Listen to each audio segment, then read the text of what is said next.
요나서 1장 1절부터 3절까지 말씀 우리 다 같이 한 목소리로 읽기 원합니다. 우리 다 같이 읽겠습니다. 시작. 여호와의 말씀이 아미떼의 아들 요나에게 임하니라 이르시되 너는 일어나 저 큰 성읍 니느웨로 가서 그것을 향하여 외치라. 그 악독이 내 앞에 상달되었음이니라 하시니라. 그러나 요나가 여호와의 얼굴을 피하려고 일어나 다시스로 도망하려 하여 욥바로 내려갔더니 마침 다시스로 가는 배를 만난지라. 여호와의 얼굴을 피하여 그들과 함께 다시스로 가려고 백사스 주고 배에 올랐더라. 아멘. 할렐루야. 반갑습니다. 우리 함께 인사 나누기를 원합니다. 참 잘 오셨습니다. 주님의 이름으로 축복합니다.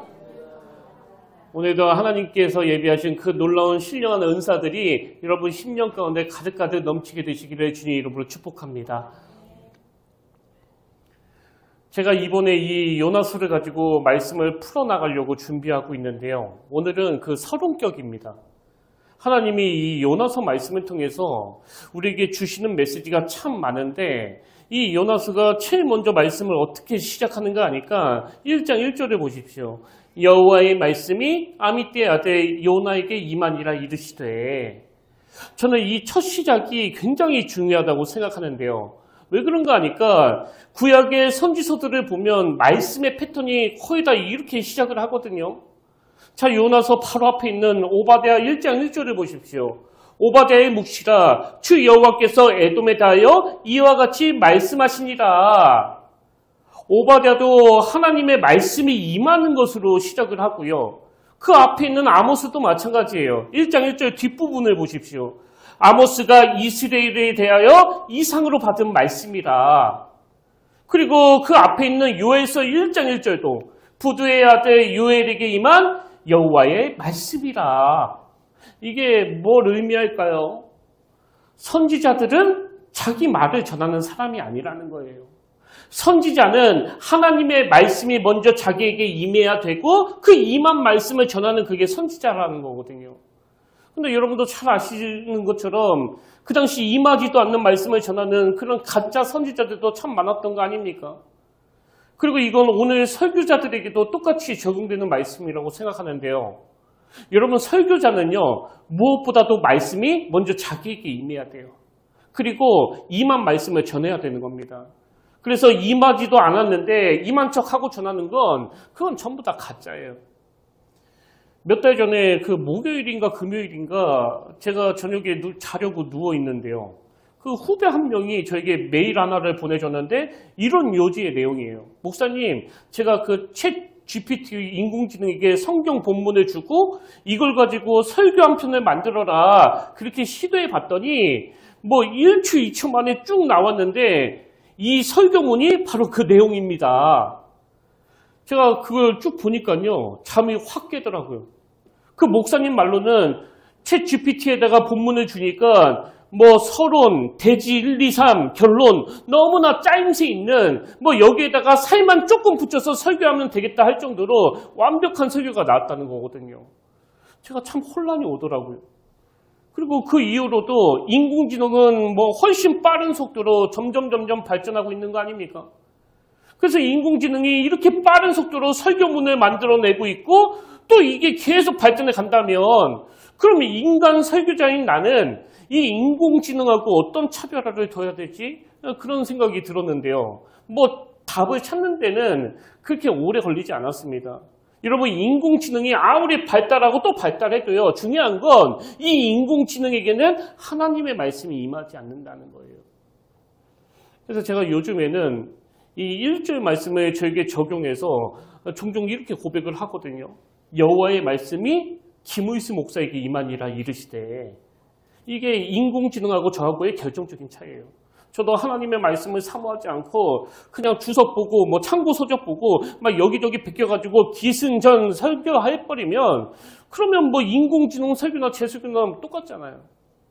그리고 제가 이번에 이 요나서를 살펴보기로 결심한 것도 이 요나서의 굉장히 중요한 특징 때문인데요. 이 요나서에 어떤 특징이 있는가 하니까 사실 다른 선지서들은 전부 그 선지자를 통해서 백성에게 전하는 말씀이거든요. 근데 이 요나서는요, 여호와 하나님이 선지자 요나에게 주시는 말씀이에요. 그래서 이런 특징을 가지고 있기 때문에 옛날에 그 부흥사 목사님들은요, 이 요나서 가지고 설교를 하게 되면 꼭 이런 뭐 재미없는 유머를 하셨어요. 요나가 문제라고. 요나가. 이건 뭐 거의 빠지지 않는 그 레파토리였거든요. 뭐 이런 유머를 엄청 많이 해가지고 그때는 제가 뭐 저걸 참 웃기라고 하는 말씀인가 그런 생각을 했는데, 요새는 제가 이 요나서의 흐름을 보고 또 전체적인 메시지를 보면서 이게 그냥 한 유머가 아니더라고요. 그래서 이건 나에게 주시는 말씀이구나. 다른 사람에게 문제가 있는 게 아니고 나가 문제구나. 오늘 저 같은 목회자는 뭐 말할 것도 없고요. 우리 속장님, 권사님, 집사님, 그리고 자녀를 기르시는 우리 부모님들, 여러분도 다 그 가정에서는 지도자 아닙니까? 그래서 요나서 1장 1절은 나에게 주시는 말씀이에요. 나에게. 그리고 여호와의 말씀이 아미떼 아들 요나에게 임하니라 이르시되, 이게 있어야 선지자이고 이게 있어야 그게 인공지능이 아니라 인간 설교자라면 이건 우리 성도님들도 마찬가지예요.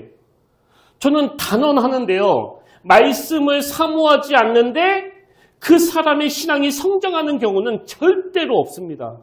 그래서 시편 1편의 흐름도 이걸 강조하고 있는데, 자, 시편이 첫 문을 어떻게 여는지 보십시오. 시편 1편 1절 2절.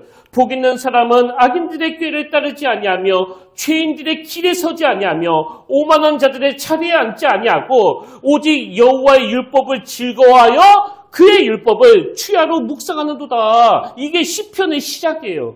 그리고는 3절. 그는 시냇가에 심은 나무가 철을 따라 열매를 맺으며 그 잎사귀가 마르지 아니함 같으니 그가 하는 모든 일이 다 형통하리로다. 그리고 이 시냇가에 심은 나무를 무엇과 대조하는가 하니까 4절. 악인들은 그렇지 아니하며 오직 바람에 나는 겨와 같도다. 이 대조를 아시겠습니까? 시냇가에 심은 나무, 그리고 바람에 나는 겨. 이건 말씀이 있느냐 말씀이 없느냐 이 차이예요. 그런 의미에서 여러분, 짧은 시간이지만 한번 돌아보세요. 여러분 인생은 지금 그 시냇가에 심은 나무와 같이 이 혼란한 세상에 그 요동하지 않는 그런 삶을 살고 계십니까? 아니면 바람에 나는 겨와 같으십니까? 이렇게 흔들면 흔들리고 또 저렇게 흔들면 저렇게 흔들리는 이런 바람에 나는 겨와 같은 인생이 사실 얼마나 많으냐고요. 그러면 이제 범위를 좀 넓혀가지고 여러분 생각에 지금 한국교회는 요동하지 않는 시냇가에 심은 나무와 같이 보이십니까? 아니면 바람에 나는 겨와 같이 보이십니까? 뭐 생각은 뭐 다 다르겠지만요. 이 답을 이루는 원인은 똑같아요.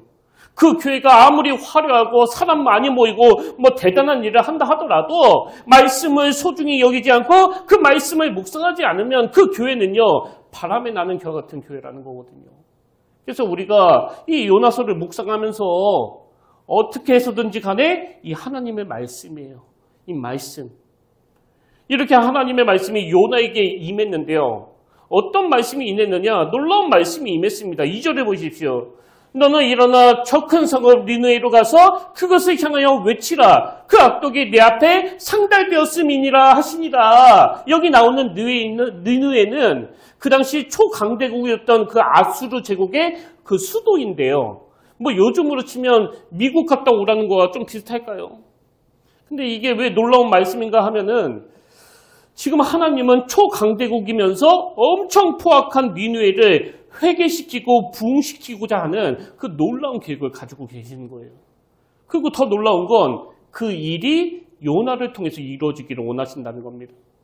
그래서 사실 요나가요, 이런 말씀이 자기에게 임하면 이런 엄청난 계획을 나를 통해서 이루시겠다고 막 그러면서 막 감당이 안 돼가지고 기절초풍을 해야 돼요. 이게 뭐 어마어마한 말씀이거든요. 제가 그 30대 초반에 논산제일교회에서 수련목 과정을 거치고 있을 때 남문희 목사님이 진짜 부럽더라고요. 왜냐하면 제가 남문희 목사님을 가까이서 지켜보니까요, 하나님께서 그 교회를 위하여 남문희 목사님을 들어 쓰시기로 작정하신 것 같은 거예요. 그게 그렇게 부러웠습니다. 그래서 저도 엘리사가 그 스승 엘리야를 놓고 구했던 것처럼 하나님 저에게도 이 갑절의 영감을 주시길 원합니다. 부족한 저, 자격도 없는 저지만 저도 교회를 위해서 쓰임받는 종이 되기를 원합니다. 그게 30대 때 저의 간절한 기도 제목이었거든요. 근데 지금 하나님께서는요, 요나를 뭐 그냥 한 교회를 위해서 쓰시는 그 정도가 아니고, 한 시대를 뒤흔들던 그 나라 수도를 회개시키는 일에 사용하신다고 하시니까, 이게 요나 입장에서 얼마나 영광스러운 일이냐고요. 그래서 저 같으면 그런 놀라운 말씀을 듣고서 막 좋아가지고 기절했을 것 같은데, 불행하게도 이 요나는요, 그 놀라운 축복의 말씀을 발로 차버렸습니다. 왜? 이게 무슨 의미인지를 알지 못하는 거거든요. 사실 요나가 참 원통해야 되는 게 뭐냐 하면은요, 지금 하나님께서 자기를 통해서 이 니느웨라는 악한 도성을 변화시키려고 하시는데 요나는 모르는 거예요. 뭘? 그 놀라운 혜택을 니느웨보다도 먼저 자기가 누리게 된다는 걸. 그럼 요나가 받게 된 혜택이 뭐냐? 자, 제가 2절 말씀에 액센트를 넣어서 다시 읽어드릴게요. 한번 요나 입장에서 들어보십시오. 하나님이 이렇게 말씀하세요. 너는 일어나 저 큰 성읍 니느웨로 가서 그것을 향하여 외치라. 이 한마디 한마디가 다 활력 아닙니까? 일어나 가서 외치라. 여러분, 사람이 그 사명을 받으면요, 당연히 그 사람으로 인해서 혜택을 받는 분도 생기겠지만 그 상대방이 혜택을 받기 전에 사명을 받은 자기가 먼저 그 혜택을 받아요. 제가 여러 목사님들을 쭉 지켜보니까요, 목회자에게 있어서 가장 무섭고 가장 두려운 게 바로 그 권태감이더라고요. 권태감. 그 코딱지만 거 해놓고 무슨 대단한 일 한 것처럼 막 교만하면 하나님이 그 벌로 권태감을 주세요. 그래서 왜 성공한 목사님들이 잘 나가다가 막 외도하고 막 엉뚱한 자리로 빠지느냐?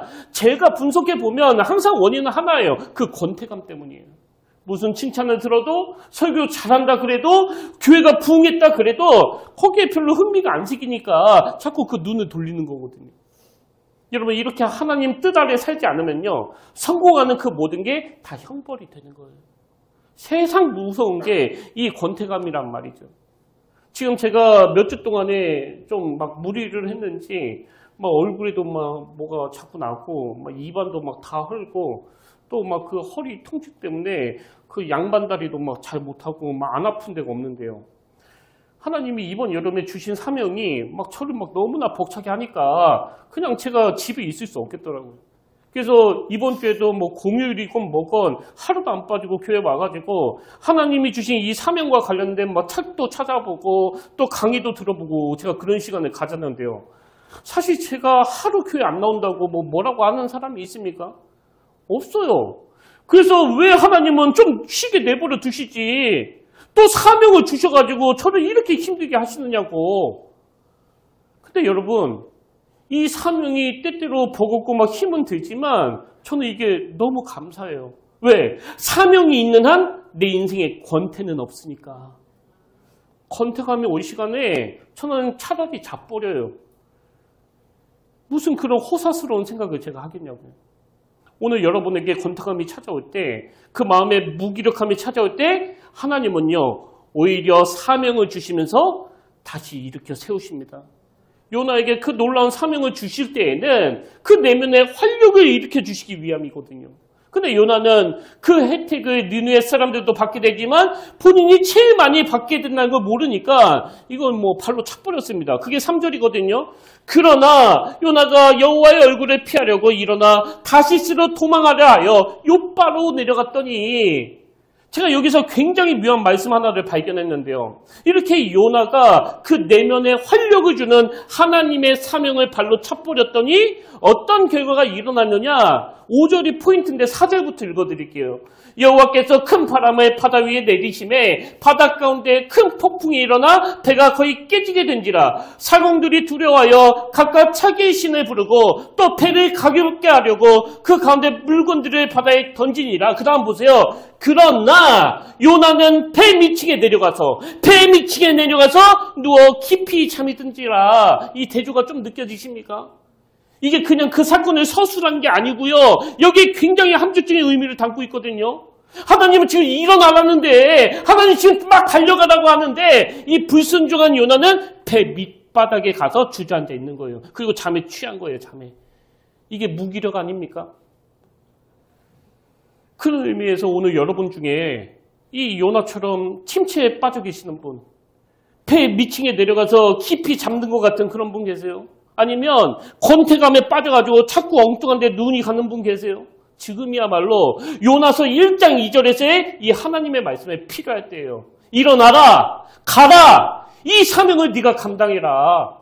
그래서 우리 삶 속에서 이 활력이요. 히브리서 14장 12절 하나님의 말씀은 살아있고 활력이 있어. 뭐 자고 쉬고 먹고 그래서도 충전이 되지만 그건 일회성이고요. 끊임없이 내 인생에 활력을 주시는 이 하나님의 말씀, 사명. 저는 우리 평택교회 모든 성도님들이 이 활력을 회복하게 되시길 바랍니다.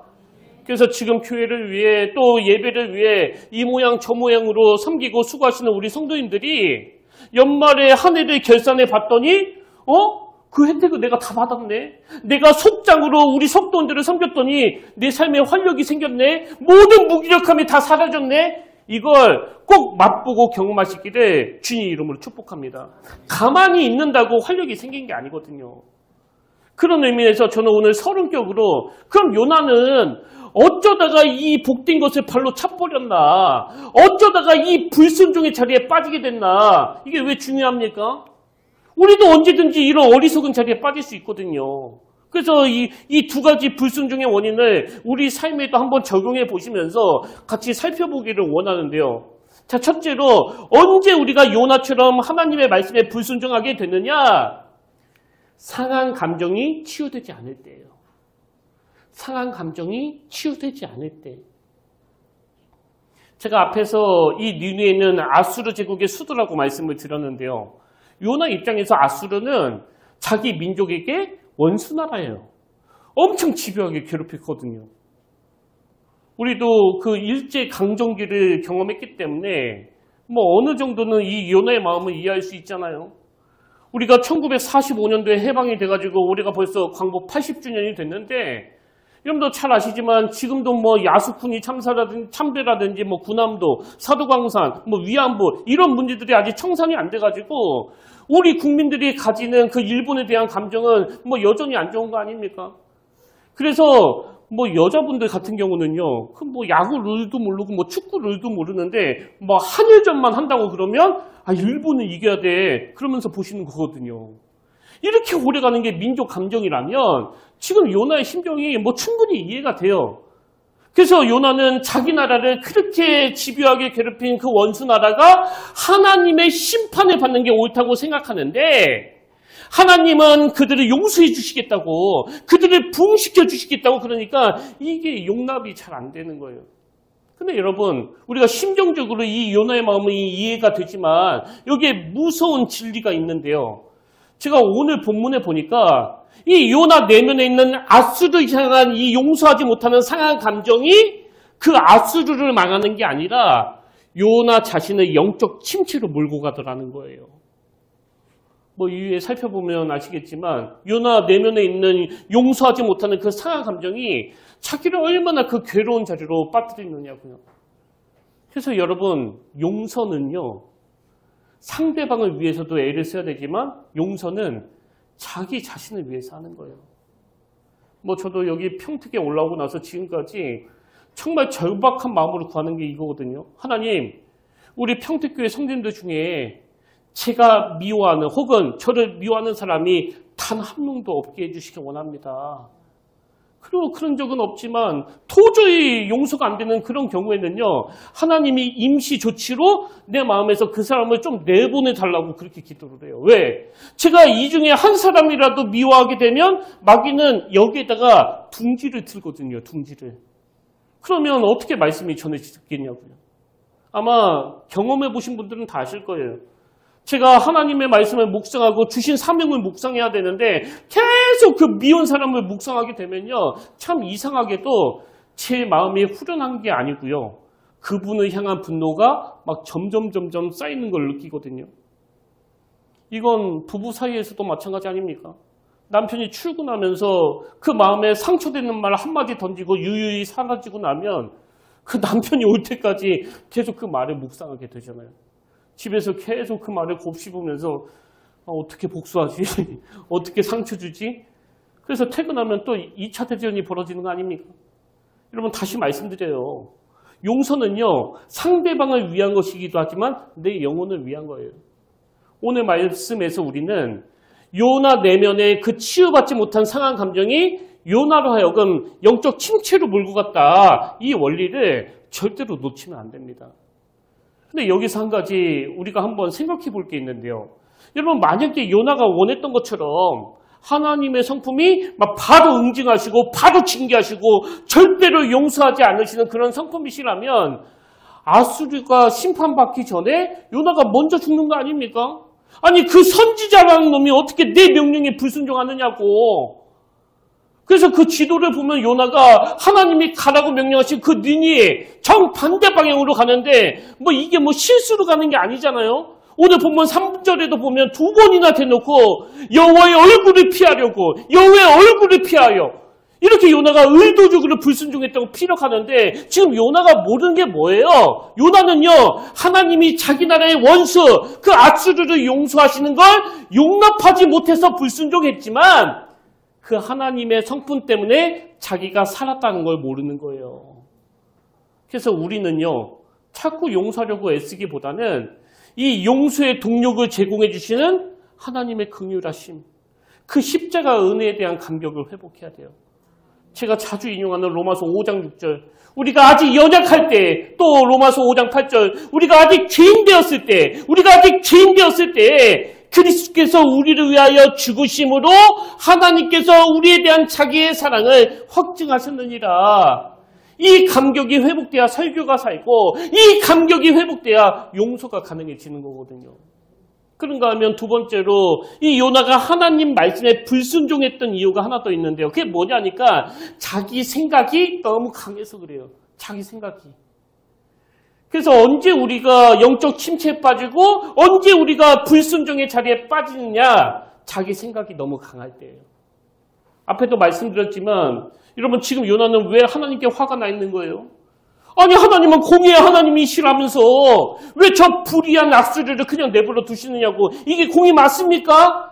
자기 생각으로는 하나님이 이해가 안 되는 거예요.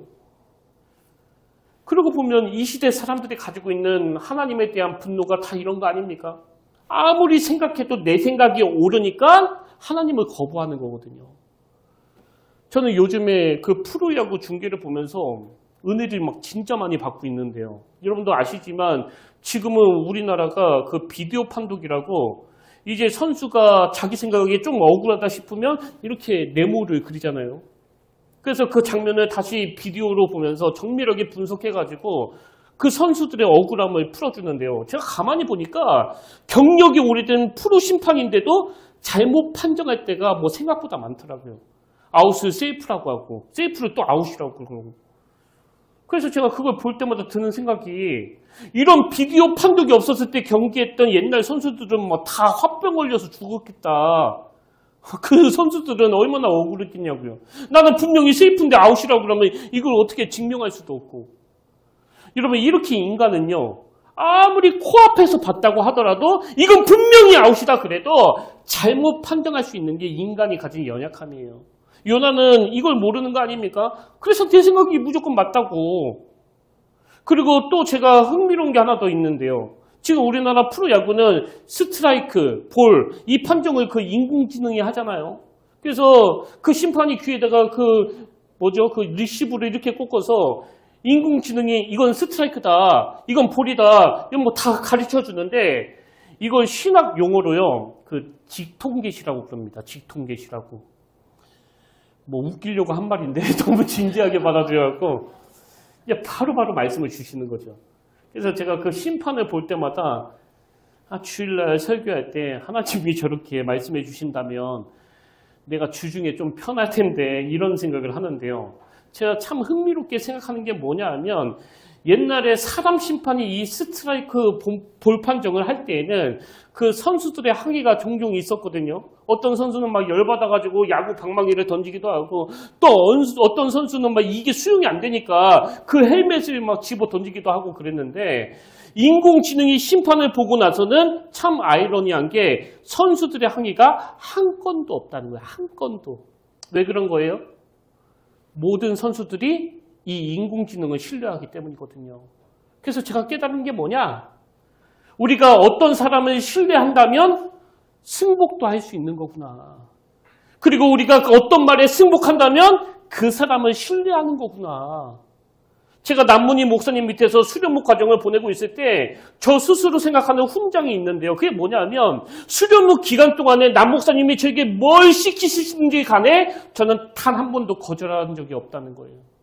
심지어는 뭐 한번 기도해 보겠습니다. 이런 말도 꺼낸 적이 없고요. 항상 그 자리에서 네 알겠습니다. 네 알겠습니다. 네 알겠습니다. 물론 교회 학교만 사역한 저에게 막 그 생뚱맞게 교회 카페를 맡기실 때는 그리고 무슨 노인대학을 맡기실 때는 뭐 너무 황당했던 것도 사실이에요. 그러나 저는 무조건 복종했거든요. 왜? 아니, 목사님이 다 기도하시고 나한테 시키시는 건데 내가 뭘 또 기도하냐고요. 그래서 제 머리로는 이해가 안 되지만 목사님이 시킨 대로 순종했는데 제가 시간이 지나면 지날수록 깨닫게 되는 게 뭐냐. 그때 남 목사님이 시키신 일들이 제가 목회하는데 너무나 요긴한 일이더라는 거예요. 이게 신뢰예요. 그 신뢰에서 승복이 나오더라는 거예요. 제가 지금 뭔 이야기를 듣는지 아시겠죠? 하나님을 향한 승복은요. 신뢰에서 나온다는 거예요. 그래서 우리가 승복할 때 시편 131편에서 그 젖된 아이가 엄마 품에 있는 것처럼 그 평안을 누리게 된다는 거거든요. 저 고등학교 때 예수 믿는 우리 집이 완전히 망해가지고 무려 7년을 지하 기도원에서 보냈는데 저희 어머니는 그런 승복할 수 없는 상황에서도 요동치 않고 하나님은 그래도 하나님이신 거야. 우리가 알 수 없는 하나님의 깊으신 뜻이 있으실 거야. 그렇게 하나님을 신뢰했기 때문에 아들인 저한테 목사되라고 말할 수 있는 거 아닙니까? 그런 의미에서 여러분은 어떠세요? 예수는 믿는데 하나님께 승복은 안 해. 그러면 요나처럼 맨날 시험에 드는 거죠. 하나님은 왜 일을 이렇게 하시느냐고. 공의 하나님이 맞으시냐고. 승복이 안 되는 건 신뢰를 안 하기 때문이에요. 뭐 여러 번 말씀드렸지만 제가 29살 그 늦은 나이에 막 사업하려고 준비하고 있을 때 하나님이 저에게 너처럼 힘든 시기를 보내고 있는 그 청년들을 도와라. 신학교 가서 목사가 되라. 그런 소명을 주셨는데요. 사실 그때 제가 그동안 좀 모아둔 돈하고 또 같이 동업할 형님 돈하고 그리고 누나하고 동생한테 있는 돈 없는 돈 막 빌려가지고 그 사무실을 알아보고 있었거든요. 그래서 그때 제가 하나님 저는 그거 못합니다. 그거 제 역할 아닙니다. 그렇게 말할 수 있는 이유를 찾자면요. 아마 100가지도 넘을 거예요. 우선 그 동업할 형님한테는 뭐라고 이야기해요. 그리고 그렇게 애걸복걸해가지고 돈을 빌렸는데 누나하고 동생한테는 또 뭐라고 이야기해요. 그리고 전에 한번 말씀드렸잖아요. 그 회계학과 교수님이 저를 이쁘게 봐가지고 자기 친구가 하는 그 대기업에 소개를 시켜줬는데 그 교수님한테는 또 뭐라고 이야기하느냐고요. 도저히 뭐 입이 안 떨어지는 거 아닙니까? 하여튼 내가 너 그럴 줄 알았더니 이런 소리 나올 것 같아가지고. 그래서 제가 그때부터 하나님의 뜻을 알기 위해서 창세기부터 요한계시록까지 성경을 통독했고 그 말씀 속에서 응답을 받았기 때문에 모든 것들을 다 내려놓고 신학교에 들어간 거예요. 그리고 7년 전에 보증금 300만 원에 가방 2개 들고 평택에 올라왔는데 여러분 다 아시잖아요. 제가 그동안 얼마나 많은 그 하나님의 은혜를 누렸냐고요. 이게 다 승복의 열매예요. 그래서 인생에서 요나처럼 승복할 수 없는 그 상태가 제일 안타까운 상태라는 걸 아셔야 돼요. 하나님의 축복을 발로 차버리는. 오늘 결론을 이렇게 맺기를 원합니다. 저는 이 설교를 준비하다가 그 가수 조성목 씨가 부른 가시나무라는 노래가 떠올랐는데요. 뭐 아신 분도 계시겠지만 사실 이 노래는요. 하덕규 목사님이 만들었거든요. 뭐 워낙 유명해가지고 이 가사 다 아실 거예요. 내 속엔 내가 너무도 많아 당신의 쉴 곳 없네. 내 속엔 헛된 바람들로 당신의 편할 곳 없네. 그 하덕규 목사님이 이 노래를 만드실 때는 그 목사님이 아니셨는데요. 아마 그 성령 충만한 상태에서 쓰신 것 같아요.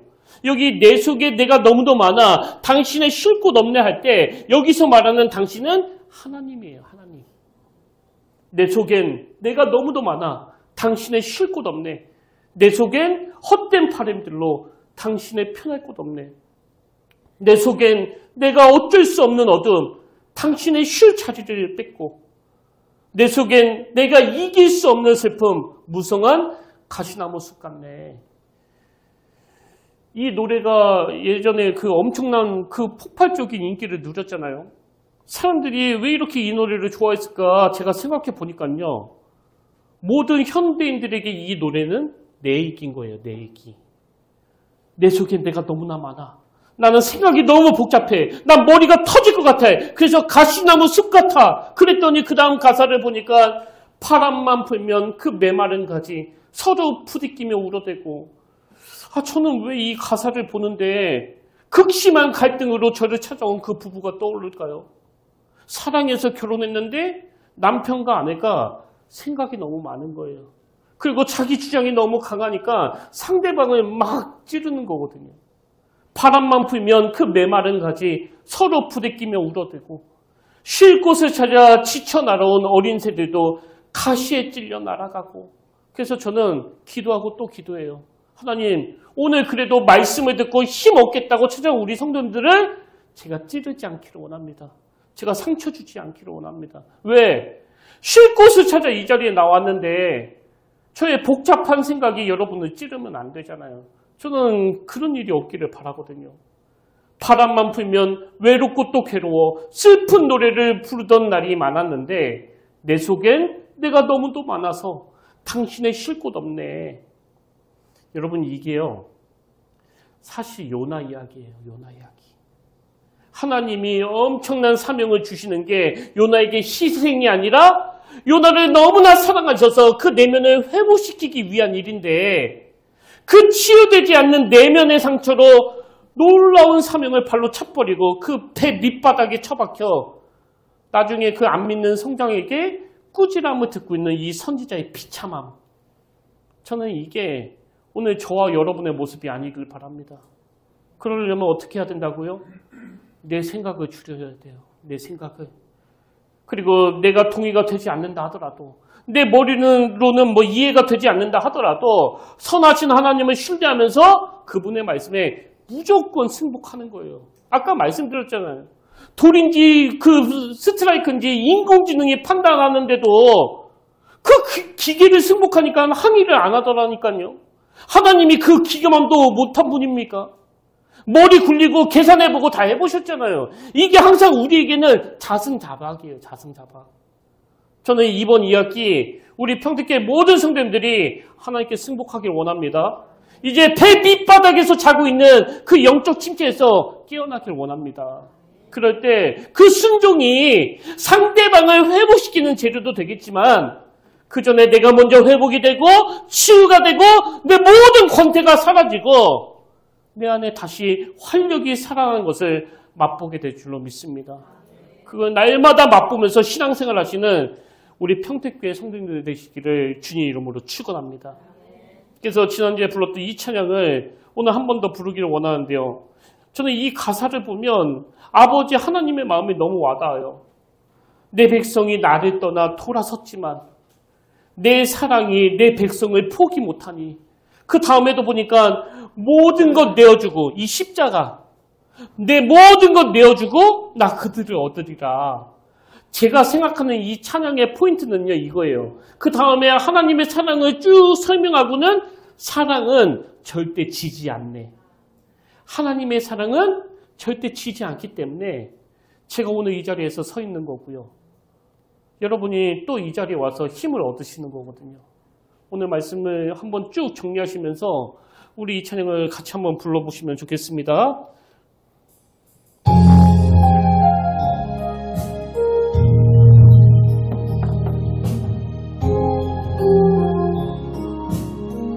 내 백성이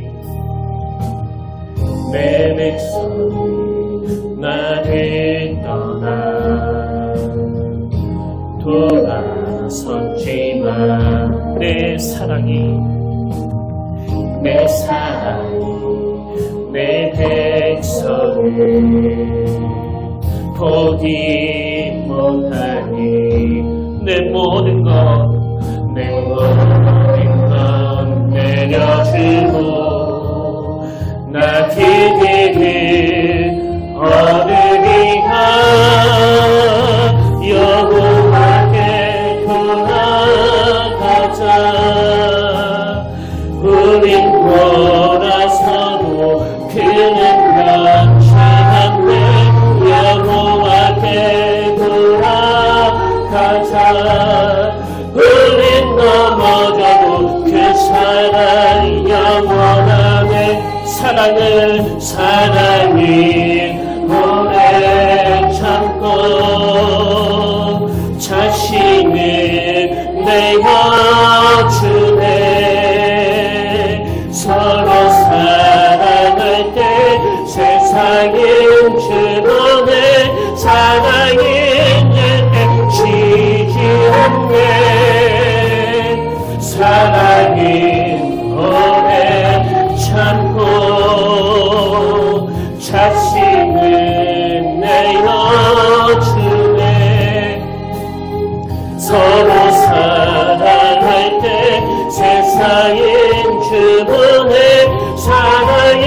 무너져도 그 사랑 영원하네.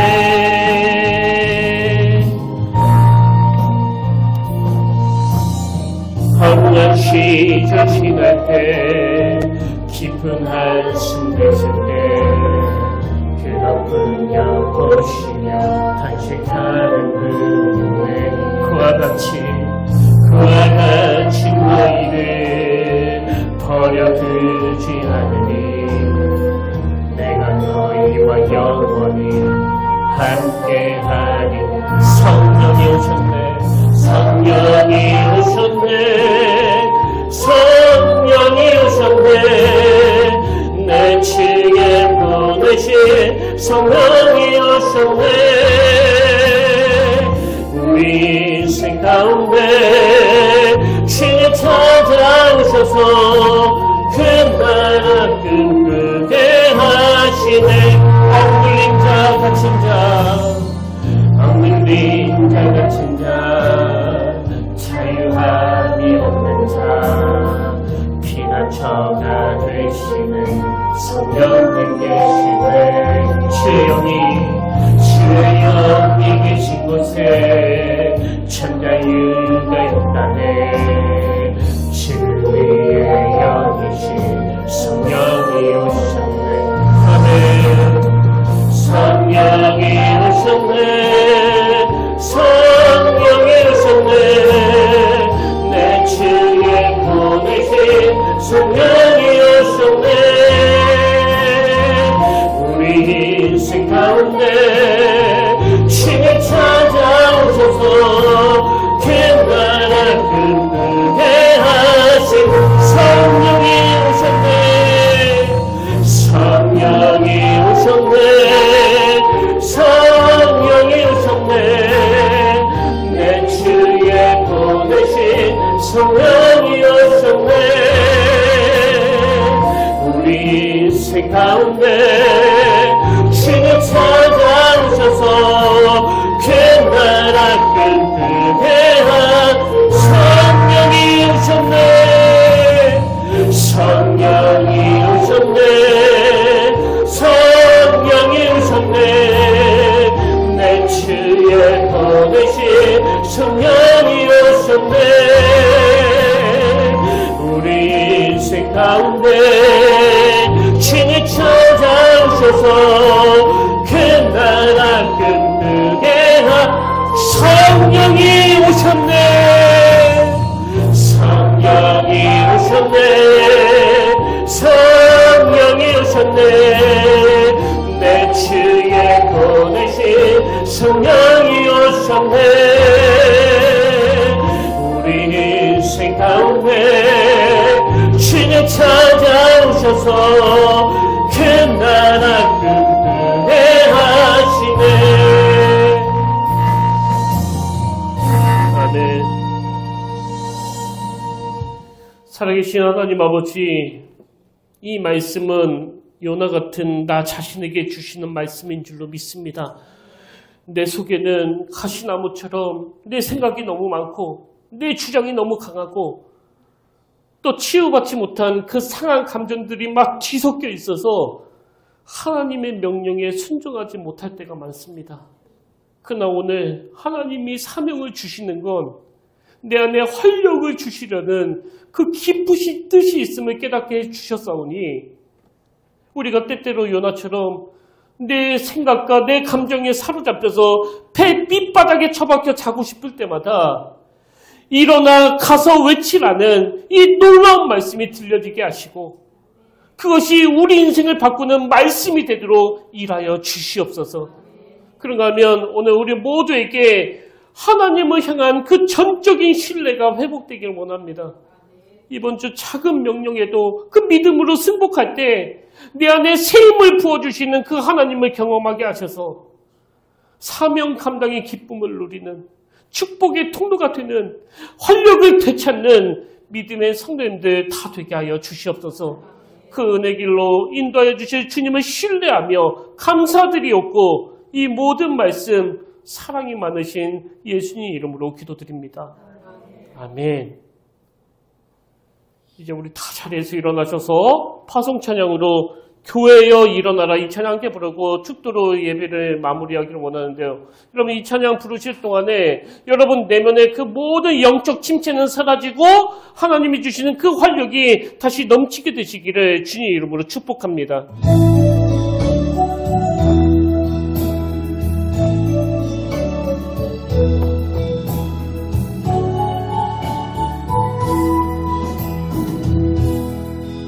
하나님이 말씀하십니다.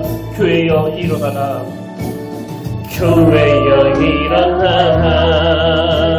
주께서 부르시니 두려움과 실패 내려놓고 교회여 일어나.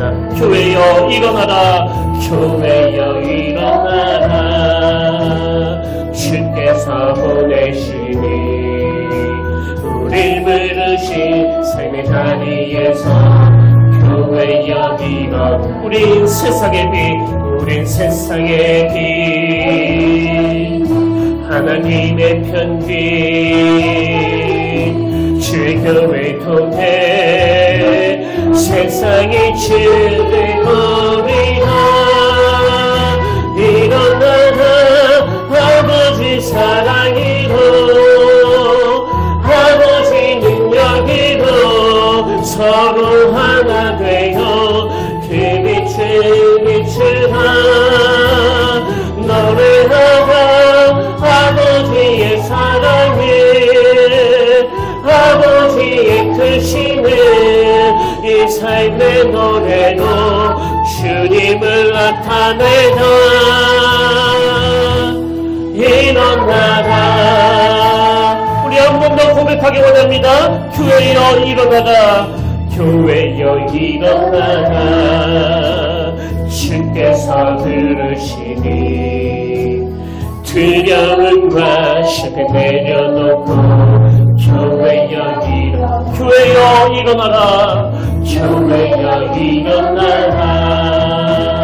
주께서 부르시니 우리 부르신 삶의 자리에서 교회여 일어나. 우린 세상의 빛, 우린 세상의 빛. 하나님의 편지 주의 교회 통해 세상이 즐거우리라. 일어나라 아버지 사랑으로 아버지 능력으로 서로 하나 되어 그 빛을 비추라. 노래하라 아버지의 사랑을 아버지의 크심을 이 삶의 노래로 주님을 나타내라. 일어나라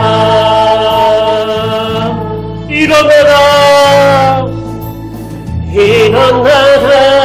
아버지 사랑으로 아버지 능력으로 서로 하나 되어 그 빛을 비추라.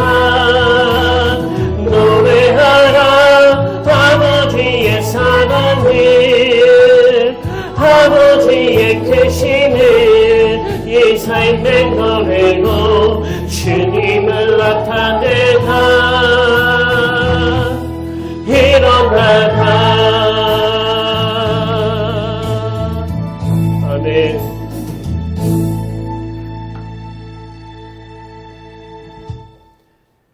너는 마음을 다하여 여호와를 신뢰하고 내 명철을 의지하지 말라. 너는 범사의 그를 인정하라. 그리하면 내 길을 지도하시리라. 참 고마우신 하나님 아버지, 이제는 폐 밑바닥에서 자고 있는 그 영적 침체에서 깨어나 용서의 자리, 그 사명의 자리로 나아가기를 원합니다.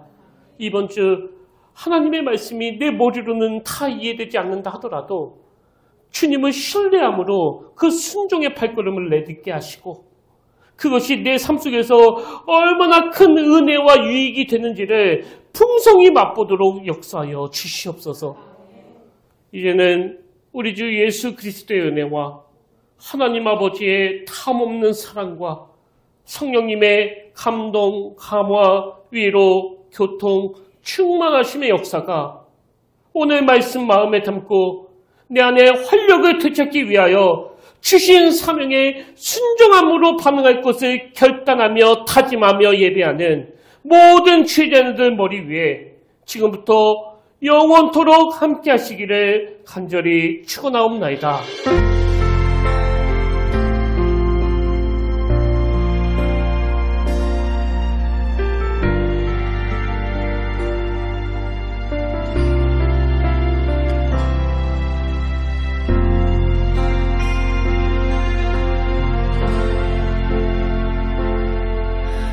서 있는 이곳에서 높임을 받으소서. 내가 받는